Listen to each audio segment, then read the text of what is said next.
Ever feel like your brain's about to like completely check out right when you need it the absolute most? Ooh, tell me about it. Yeah. Those coding interviews, am I right? Yeah. They can definitely do that to you. But hey, that's what this whole deep dive is all about, right? We're going to figure out, like, why do those brain freezes happen? And more importantly, Yeah. how can we, like, flip the script on them? How can we turn them into those, like, aha moments? We've got 2 really cool articles lined up for you today. One from October 5th, 2024, pretty recent.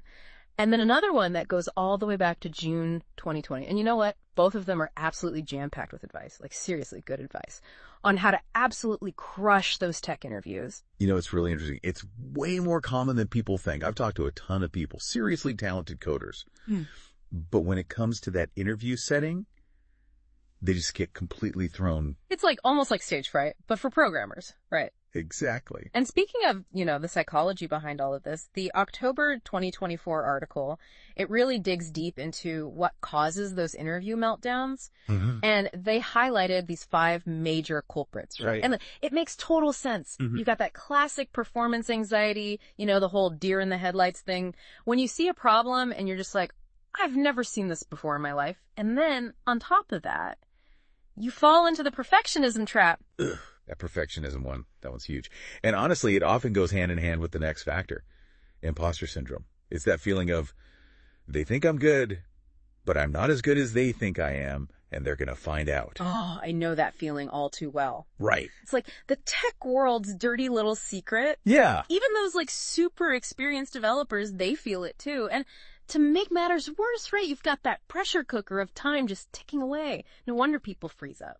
It all comes back to our brains like primal instincts, that fight or flight response. Right. And even though it's not like a life or death situation, our bodies, they react as if it is. Totally. It's so wild how that works, right? It is. And you know, it's interesting. A lot of the advice for dealing with these interview freezes, it applies to other high pressure situations as well. Oh, absolutely. Like, think about it. That big presentation at work, or even like working up the courage to ask someone out. Right. It's all connected. It's all the same stuff. But here's the thing, and both of these articles, they really hammered this home. Just acknowledging the freeze, that's half the battle right there. Such a good point. And you know what I found fascinating? The June 2020 article, it actually suggested that being open about feeling stuck, like actually telling your interviewer, I'm a little stuck here, it can actually make you a stronger candidate. Absolutely. It really can. It's like counterintuitive almost, right? It is. But it shows so much. It shows self-awareness. It shows that you can communicate clearly, even when you're under pressure. Yeah. And it shows that you're willing to collaborate. Right. It's that teamwork mentality. Yeah, exactly. And those are all incredibly valuable qualities in any team environment, but especially in tech. It's like saying, hey, you know, I'm human. I don't have all the answers just like magically appear in my head. Right. And let's be real, that's way more relatable. Oh, absolutely. Than pretending you're some kind of like totem robot, right? It's so much better to be genuine. I know. And honestly, interviewers, they can really appreciate that vulnerability. It shows a level of self-awareness that you can't fake. Yeah, it's like you're not trying to be someone you're... Exactly. You know, it actually reminds me of this one candidate I interviewed. They totally froze up on a pretty basic sorting algorithm, actually. And they went silent for a bit. I could tell they were thinking hard. And then finally they looked up and were like, okay, I think I need to like talk this through a bit. Would it be cool if we just walk through what I have so far? Oh, I bet that was a smart move. What happened next? So they were actually able to solve it. But they did it by really breaking it down, step by step, explaining their thinking the whole way through. Oh, wow.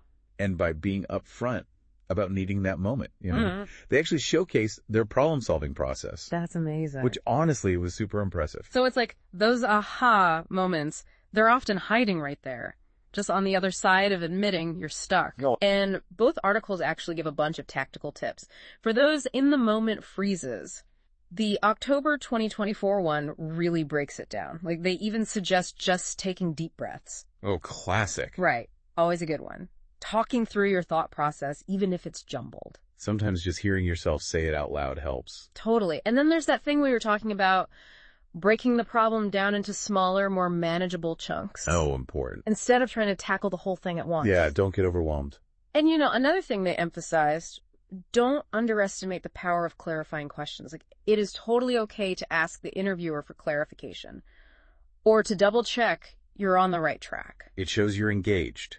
Exactly. And that you're thinking critically. It's that collaboration piece again, right? Ex- It's not about showing off. It's about showing how you approach things.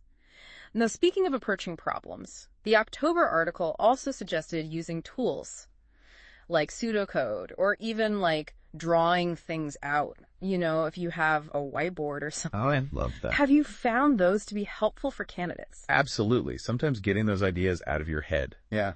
And onto something visual, you know. It can just help you see the problem from a fresh perspective. It's like you're externalizing the thought process. And it helps the interviewer follow along too, which is key. It goes back to communication. It's like giving your brain a visual aid, you know? Which, let's face it, sometimes our brains need all the help they can get. Right. But you know what's even better than knowing how to escape a brain freeze? What's that? Preventing it in the first place. Oh, now you're talking. Right. And both of these articles, they spend a lot of time on pre-interview prep. And it's more than just like memorizing LeetCode solutions. It's so much more than that. Right. It's about practice, practice, practice. So like, what does that look like, practically speaking? Well, first off, you got to practice under realistic conditions. Yeah. Set a timer, use a whiteboard if you can, and even try explaining your thought process out loud, as if you were actually talking to an interviewer. I've even heard people suggest doing mock interviews, like with friends or colleagues. Mock interviews are amazing. Have you found that to be helpful? So helpful. It helps you get used to that pressure, Yeah. you know, of being in the hot seat. And you get to practice those communication skills and those problem-solving skills, but in a safe environment. It's like a dress rehearsal. Now, the October article, they also emphasized something else. They said it's important to diversify your practice. Oh, yeah. That's huge. So it's not just about, like, mastering one type of problem Yeah. or just focusing on one algorithm. You got to branch out, Right. explore different strategies, get comfortable with the unfamiliar. So it's not just about what you know. It's also about how you learn. You got it. I love that. And, you know, while we're on this whole topic of preparation and practice, it's super important to remember that not every interview is going to be a home run. And that's okay. It really is. The June 2020 article, they made that point really well. It's a marathon, not a sprint. And every interview, even the ones that don't go as planned, they're opportunities to learn and grow. It's so easy to get caught up in that moment, you know? Absolutely. Like that one interview. Yeah. And feel like it just defines everything. Right, like it makes or breaks your entire career. Exactly. But honestly, even those failed interviews, and let's be real, we've all been there. Oh, yeah, we've all got those stories. They can be so valuable. Both articles actually encourage looking at those experiences. Almost like a, you know, a post-game analysis.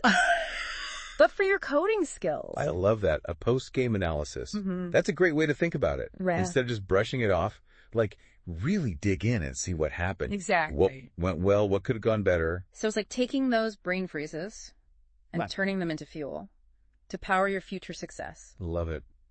The October article had this one strategy I really liked. They said, go back and revisit those problems you struggled with. Oh, that's so smart. Because sometimes just getting out of that pressure cooker environment It makes all the difference. can totally change your perspective, right? It's amazing how much clearer things can seem Yeah. when you're not under that, like, ticking clock pressure. It's like night and day sometimes. And honestly, those problems often feel so much more manageable the second time around. Totally. It's like your brain, it needed that initial struggle Yeah. to really solidify the concepts. It's like the difference between trying to learn to swim in a hurricane versus, you know, a calm lake. Right, exactly. The experience might be a little messy at first, but you come out of it with a deeper understanding. I like that analogy. And, you know, speaking of understanding, the October article also talked about analyzing, like really analyzing your performance. Breaking it down. Yeah.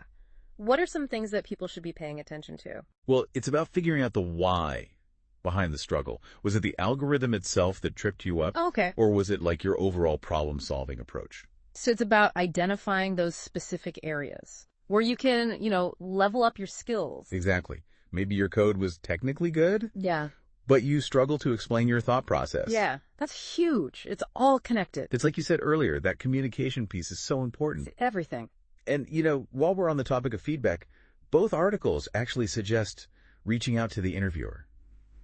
or the recruiter, if possible, to see if they have any insights. Even if you don't get a super detailed breakdown, just knowing what areas they recommend focusing on, it can be so helpful.